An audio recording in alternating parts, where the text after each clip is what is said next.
రామ్ గోపాల్ వర్మ కూడా నీతి వాక్యాలు చెప్పేస్తున్నాడు. శివాజీ మాట్లాడినటువంటి విషయంలో శివాజీని ఒక రేపిస్ట్గా పోల్చుతూ తన సోషల్ మీడియా ఖాతాలో ఒక పోస్ట్ పెట్టేశాడు ఎక్స్లో.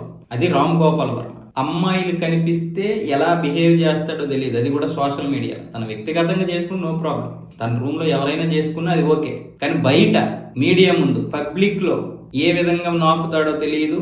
వీడు కూడా ఇప్పుడు నీతి వాక్యాలు చెప్పేస్తున్నాడు శివాజీ గురించి. అది కూడా నిర్భయ్ లాంటి కేసుకి ముడి పెడుతున్నాడు. అలాంటివి జరగకూడదు, అమ్మాయిలందరూ స్వేచ్ఛగా ఉండండి, కానీ అశ్లీలతని ప్రదర్శించకండి అని ఒక అన్నలాగో ఒక తండ్రిలాగో చెప్పే క్రమంలో 2 పదాలు తప్పుగా దొరికినందుకు అందరికీ నోటినంటే పెద్ద ఈ నీతి వాక్యాలు వచ్చేస్తున్నాయి. అమ్మాయి కనిపిస్తే ముద్దైనా పెట్టాలి, కడుపైనా చెయ్యాలన్నటువంటి బాలకృష్ణ మాటలు ఎవడైనా ఎందుకు ఇచ్చేయట్లేదు?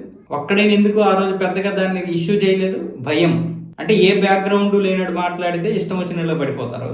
అది మంచి మాట్లాడినా బాలకృష్ణ లాంటి హీరో అలా మాట్లాడితే ఒక్కడు దాన్ని ఖండించలేదు. ఇదేనా మన స్వేచ్ఛ? ఇదేనా మన ధైర్యం? ఇలాంటి సమాజంలో ఉన్నాం మనం. ఒకవైపు ప్రకాష్ రాజ్, ఒకవైపు నాగబాబు, ఒకవైపు వీడు రామ్ గోపాల్ వర్మ కూడా. వీళ్ళకి ఒక్కొక్కడికి ఇది లేదు. మామూలుగా అయితే రామ్ గోపాల్ వర్మ లాంటి వాడు అమ్మాయిలకే గౌరవం ఇవ్వడాడు, ఆడు ఎవరికి గౌరవం ఇవ్వడు. మళ్ళీ వీడు మాట్లాడుతున్నాడు అసలు నిర్భయ్ లాంటి కేసుతో ముడిపెడుతున్నాడు. కానీ వీళ్ళు మాఫియాని ఎంకరేజ్ చేసింది ఎవడు? ముంబైలో. ఈ మాఫియాతో సంబంధం లేదా వీళ్ళకి? వీళ్ళందరూ మాఫియాతో సంబంధం ఉన్నటువంటి వారే. ఒక రాజకీయ పార్టీకి తొత్తుగా మారిపోయి 200 కోట్ల రూపాయల వరకు ఇంచుమించు తినేసాడు.